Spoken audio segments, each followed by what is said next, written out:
आज का हमारा पहला प्रश्न है रिले प्रणाली का, ध्यान दीजिएगा, कह रहा है रिले प्रणाली का संवेदनशील होना बहुत आवश्यक है। बात तो बिल्कुल सही है, जितना ज्यादा रिले सेंसिटिव होगा उतनी जल्दी आपका क्या होगा, हमारे सर्किट ब्रेकर को सूचना मिलेगी और फिर सर्किट ब्रेकर एक्शन करने का काम करेगा।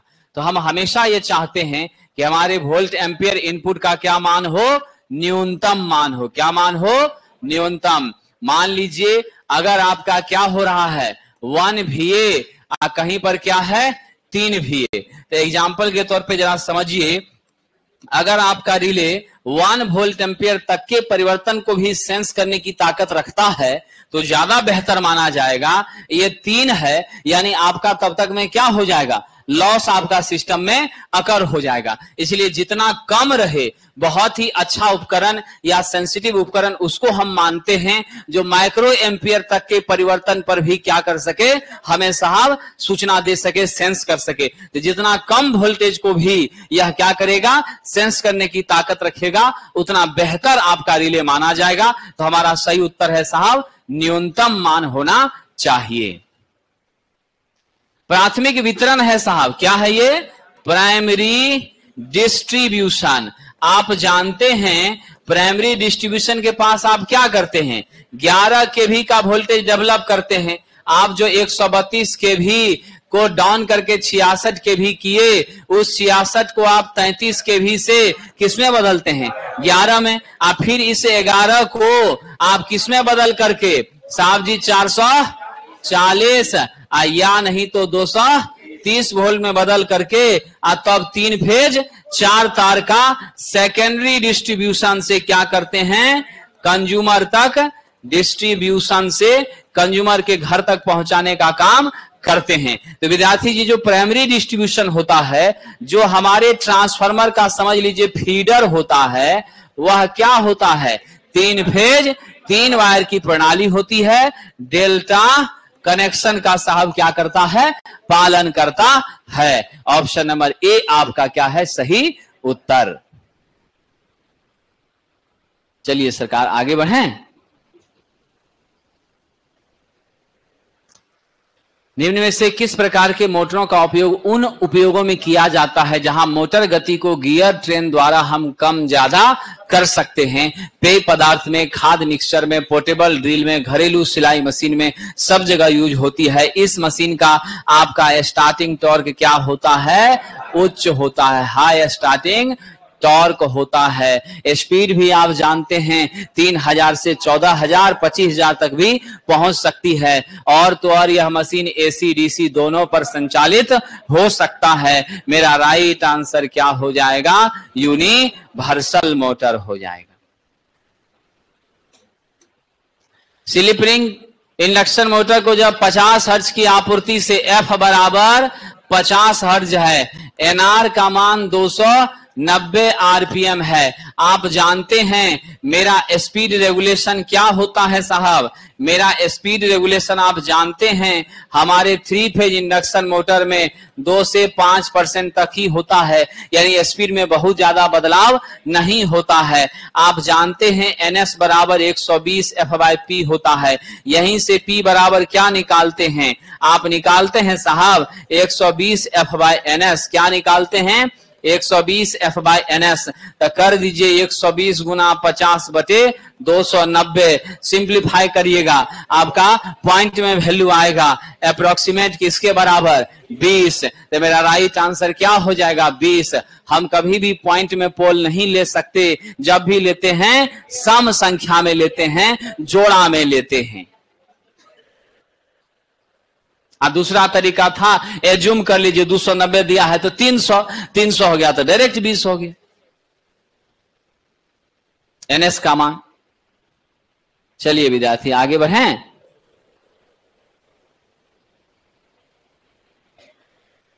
इंडक्शन मोटर की वाइंडिंग अब पोल की एक निश्चित संख्या के लिए, ध्यान दीजिएगा साहब, इंडक्शन मोटर की वाइंडिंग पोल की एक निश्चित संख्या के लिए पोल की सही संख्या की आवश्यकता किससे निर्धारित होती है।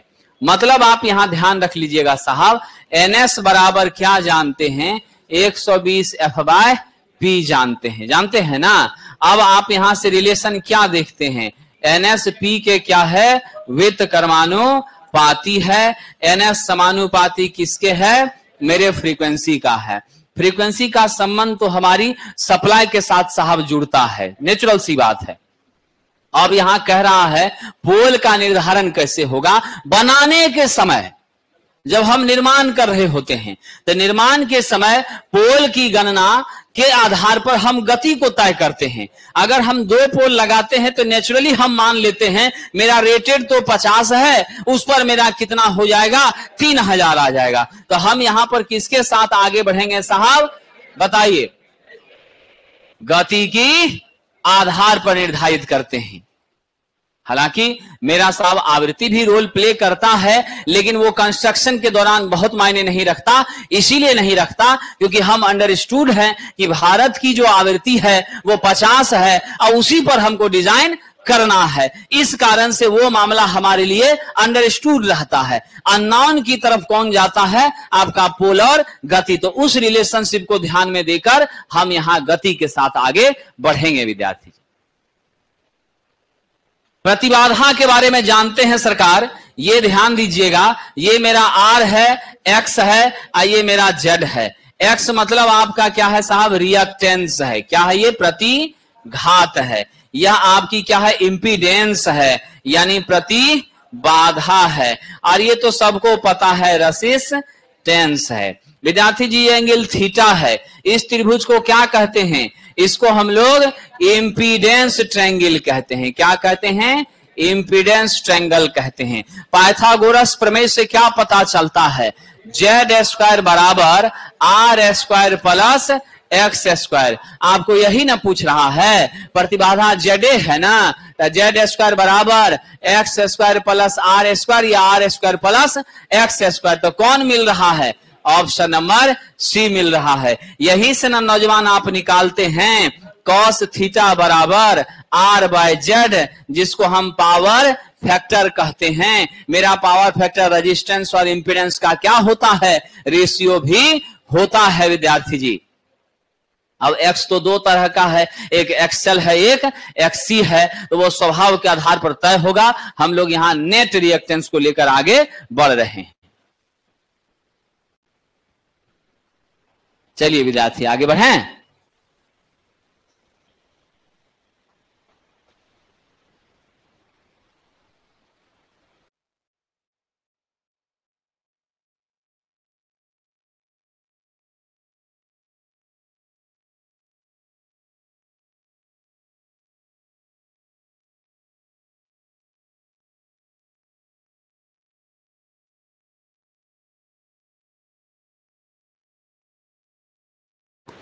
आइए,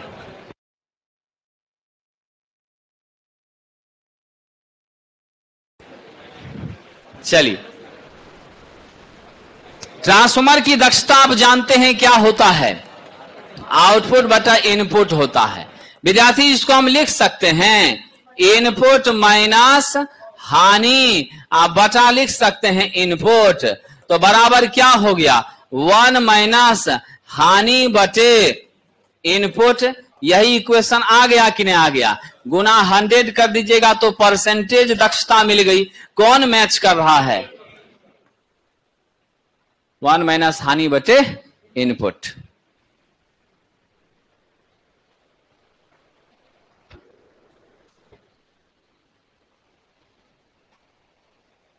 चलिए आगे बढ़ें।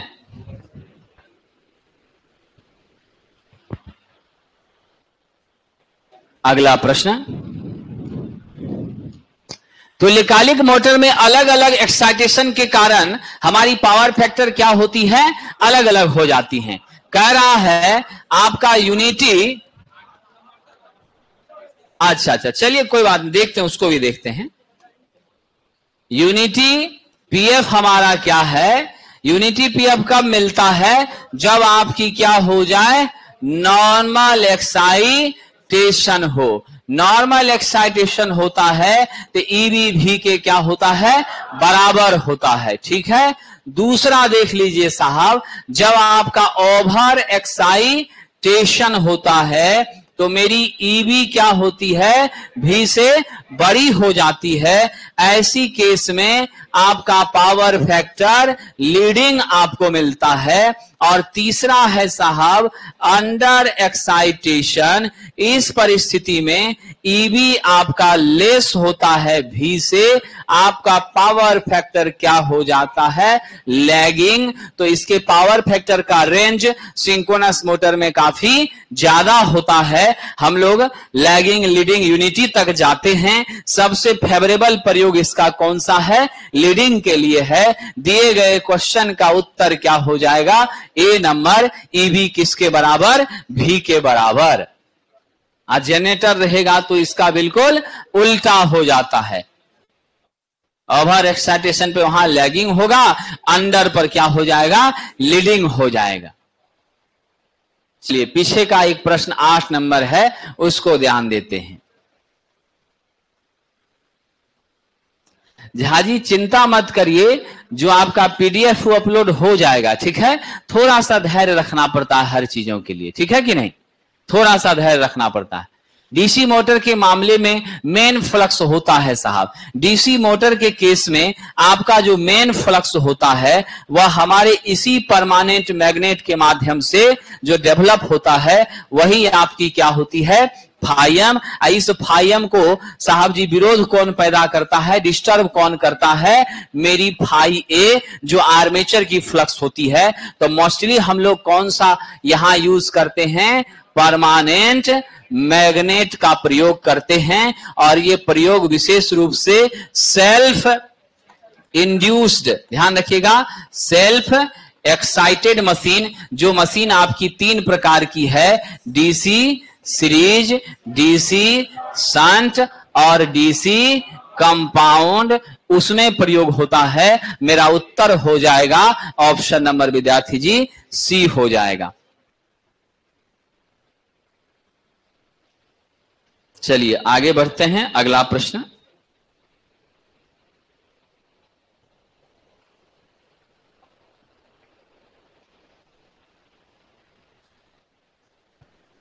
अगला क्वेश्चन हम लोग चलते हैं। 4 पोल डीसी मोटर 25 एम्पियर की आर्मेचर धारा, पोल का मान 4 है, आईए का मान 25 है, 200 लैप कनेक्टेड चालक हैं, जेड का मान 200 है। लैप है तो ए बराबर पी बराबर 4 हो गया, ठीक है। फाई का मान क्या है, 20 मिली वेबर है, 20 गुना 10 के पावर -3 वेबर है। आपसे कह रहा है आर्मेचर टॉर्क टीए बताइए। विद्यार्थी जी आपको सूत्र मैंने बताया है, टीए का मान होता है 0.159, क्या होता है, फाई जेड पी आईए बटा आपका पैरेलल पाथ की संख्या न्यूटन मीटर में। सब वैल्यू रख के कैलकुलेट कर लीजिए। 0.159, फाई के बदले में कितना रखिएगा, 20 गुना 10 के पावर -3, जेड के बदले में 200, पी के बदले में 4, आईए के बदले में साहब जी कितना है, 25। अब बटा नीचे क्या हो जाएगा आपका साहब जी 4 हो जाएगा। सिंप्लीफाई करके बताइए कितना आ रहा है, 15.9 न्यूटन मीटर आ जाएगा। Option number B.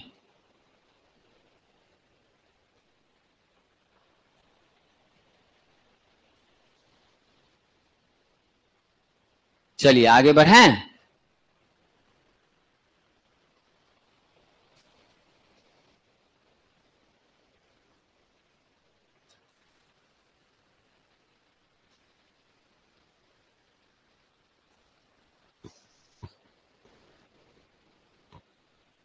हो गया। कौन सा सर्किट में डाले गए एलिमेंट का एक टुकड़ा है, जब पिघलता है विद्यार्थी जी, जब क्या होता है, पिघलता है, तो अधिक धारा प्रवाहित होती है तो पिघल जाता है और परिपथ को संपर्क से तोड़ देता है। ये तार आपका क्या है, फ्यूज तार है। और इस अवयव को हम क्या कहते हैं, फ्यूज कहते हैं। तो कहां पर यह काम हो रहा है साहब, आपके फ्यूज में यह काम हो रहा है। निर्धारित मान से जब ज्यादा करंट जाती है तो क्या होता है, तार आपका गल करके पिघल जाता है ना। चलिए साहब,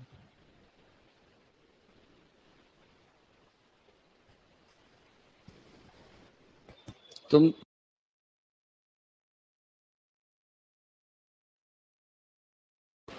आइए आगे बढ़ते हैं। कौन सा उपकरण है जो फॉल्ट के होने का पता लगाता है और लगाने के बाद सर्किट ब्रेकर को खबर करता है और फिर सर्किट ब्रेकर अपना काम चालू करता है। और जब सर्किट ब्रेकर काम चालू करता है तो हेल्दी और फॉल्टी सिस्टम के बीच दूरी बन जाती है, सेपरेट हो जाता है, हम सेफ रह जाते हैं। उसका नाम क्या है साहब? रिले है। कौन सा तापमान में वृद्धि का प्रभाव है? आप जानते हैं पीटीसी के बारे में, पॉजिटिव टेम्परेचर कोएफिशिएंट, यानी इसमें तापमान बढ़ता है तो रेजिस्टेंस भी बढ़ जाती है। किस पदार्थ के साथ होता है? जितने भी आपके चालक हैं, यानी आपका मेटल प्राय इसी स्वभाव को साहब पालन करता है। तो क्या जवाब दीजिएगा? धातुओं में प्रतिरोध का ताप गुणांक धनात्मक होता है। यही तापमान में वृद्धि होने से मान क्या होता है? बढ़ जाता है। अधातुओं में ऋणात्मक होता है, सेमीकंडक्टर में भी ऋणात्मक होता है।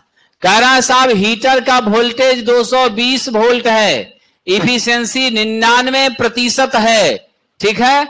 और आपसे कह रहा है मेरी ऊर्जा जो है वह कितनी हो रही है? 1.5 किलोवाट प्रति आवर हो रही है। धारा आई का मान आपसे पूछ रहा है। पढ़े लिखे विद्यार्थियों, आप सबको मालूम है, क्या मालूम है साहब? मेरी इफिशियंसी बराबर क्या होता है? आउटपुट बटे इनपुट होता है। आउटपुट तो आपको पता चल गया कितना साहब? 0.99 इफिशियंसी बराबर 1.5 किलोवाट है। वाट में बदले तो इसको 1000 से गुना कर दें। अब बटा आपका क्या है? V इंटू आई। V के बदले में मैं मान लिख सकता हूं। आइए जरा यहां से 0.99 बराबर 1.5 गुना 1000, अभी के बदले में 220 गुना आई। अब यहां से आई बराबर निकाल लीजिए, क्या हो जाएगा? 1500 बटे आपका हो जाएगा 0.99 गुना 220। कितना हुआ सॉल्व करके? 6.82 ampere is the right answer, D number.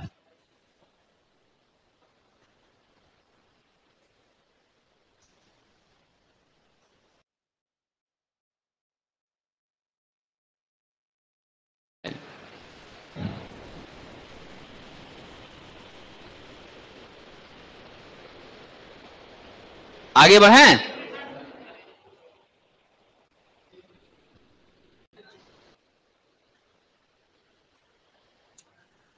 ये तो बहुत कठिन प्रश्न है। सौर ऊर्जा स्रोत उपकरण सौर सेल में होने वाली रासायनिक अभिक्रिया के माध्यम से सौर ऊर्जा को क्या करता है? रूपांतरित करता है। निम्न में से किस प्रभाव पर यह आधारित है? और सूर्य से विकिरण के माध्यम से उष्मा को अवशोषित करके तब क्या उत्पन्न करता है? ईएमएफ। तो इस तरह का जो सेल है उसको हम पीवी सेल कहते हैं। और यह पीवी प्रभाव पर क्या होता है? आधारित होता है। फोटो इलेक्ट्रिक इफेक्ट पर क्या होता है साहब? बिल्कुल। तो इसको क्या कहेंगे? Photovoltaic effect. Photoelectric इसको नहीं कहेंगे, क्या कहेंगे? Photovoltaic effect. और पीवी सेल का भी पूरा नाम क्या है? Photovoltaic cell.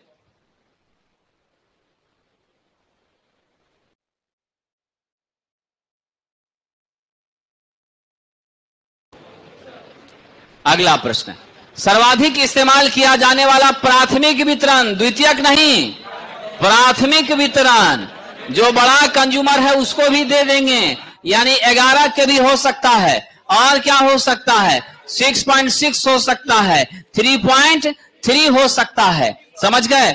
डिस्ट्रीब्यूशन में ध्यान रखिएगा साहब, अगर द्वितीयक वितरण होगा तब क्या होगा नौजवान? तब आपका 440 वोल्ट, 230 वोल्ट ये वैल्यू रहेगा। इसीलिए हमारा सही उत्तर कौन है? B number. चलिए आगे बढ़ें।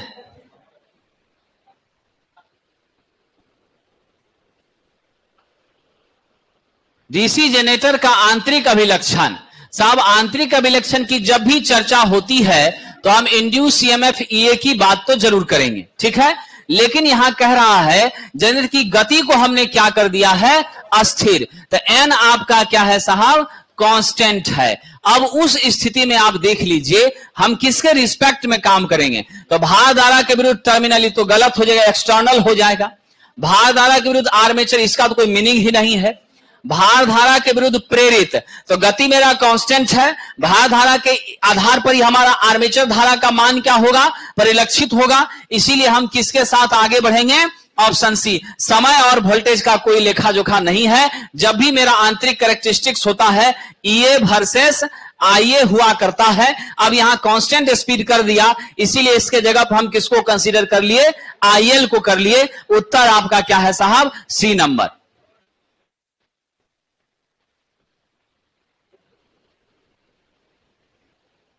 दिष्ट धारा की तुलना में अल्टरनेटिंग धारा का व्यापक प्रयोग हो रहा है। उसका क्या साहब, निम्न में से कौन कारण नहीं है। तो उच्च पारेषण और वितरण वोल्टेज संभव है। हाई वोल्टेज और लो वोल्टेज पर ट्रांसमिशन डिस्ट्रीब्यूशन कर सकते हैं, ये बात तो सही कह रहा है, ये होता है, हमको नहीं खोजना है। हाई वोल्टेज वाली एसी करंट को ट्रांसमिट करने के लिए ट्रांसफार्मर अच्छा विकल्प है। जरूरत पड़ने पर बढ़ा देगा, स्टेप अप कर देगा, डाउन कर देगा, ये भी बात सही बैठ रहा है। कह रहा उच्च लाइन हानि को कम करने, वोल्टेज हम बढ़ाते जाते हैं, मेरा ट्रांसमिशन लॉस भी क्या होता है, घटता चला जाता है। अगला कह रहा है कि हाई ट्रांसमिशन और डिस्ट्रीब्यूशन करंट का उपयोग। तो करंट को तो नहीं ना हम एक्सेस करते हैं, करंट एक्सेस करेंगे तो क्या हो जाएगा, बिल्कुल हमारी लॉस बढ़ जाएगी। हम हमेशा किसको करते हैं साहब, आपको मालूम है ट्रांसमिशन की इफिशिएंसी जो है वह साहब जी क्या होती है, ध्यान रखिएगा, हमारे ट्रांसमिशन का जो हानि है वह किसका व्युत्क्रमानुपाती होता है, वोल्टेज। वोल्टेज जितना बढ़ता जाता है मेरी हानि उतनी क्या होती है, कम होती चली जाती है, और मेरा दक्षता उतना बढ़ता चला जाता है। तो आपका गलत ऑप्शन कौन है, डी नंबर। इसीलिए इसका सही आंसर क्या लेके चलिएगा, डी नंबर। नहीं विद्यार्थी जी, लाइन हानि तो वोल्टेज आपका हाई वोल्टेज जो हम लोग एसी ट्रांसमिशन करते हैं उसमें हम लोग हाई वोल्टेज पर जो ट्रांसमिशन करते हैं तो क्या फायदा होता है, मेरा लॉस घटता है। लॉस मेरा कम होता है तो मेरी ट्रांसमिशन की इफिशिएंसी बढ़ती है। हम वोल्टेज बढ़ाने का प्रयास करते हैं, करंट बढ़ाने का प्रयास नहीं करते हैं, यह हमेशा ध्यान रखिएगा। करंट बढ़ेगी फिर आपका कई तरह का लॉसेस होगा, समझ गए कि नहीं। तो इसलिए करके हम लोग ऐसा कोशिश नहीं करते। चालक के तापमान में वृद्धि होने से क्या हो जाएगा, आपका विशिष्ट प्रतिरोध बढ़ेगा।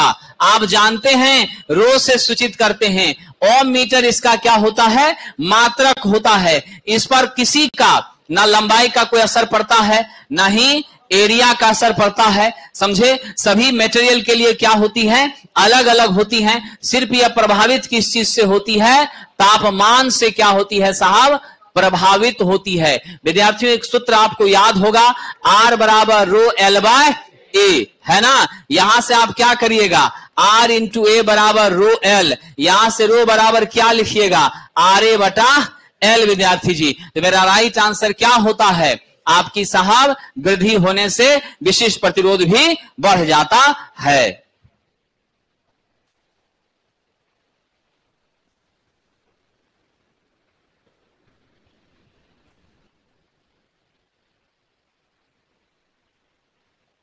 चलिए आगे बढ़ें। घाटे को दूर करने के लिए जनरेटर से उत्पन्न बिजली, आप जनरेटर से उत्पन्न बिजली ईए का मान क्या हो गया, कम हो गया। हमको साहब जी वहां लोड को क्या देना है, ज्यादा देना है। तो लोड के बराबर वोल्टेज को एडजस्ट करने के लिए किसका यूज करिएगा, स्टेप अप ट्रांसफार्मर का यूज करिएगा। यही ना आपका वोल्टेज बढ़ा देता है। तो जो कम हुआ है उसको एडजस्ट करके और आपका वोल्टेज रेगुलेशन क्या कर देगा, जीरो मिनिमम करने का प्रयास करेगा। आपका राइट आंसर है ऑप्शन नंबर सी विद्यार्थी जी, ठीक है। बहुत बहुत धन्यवाद।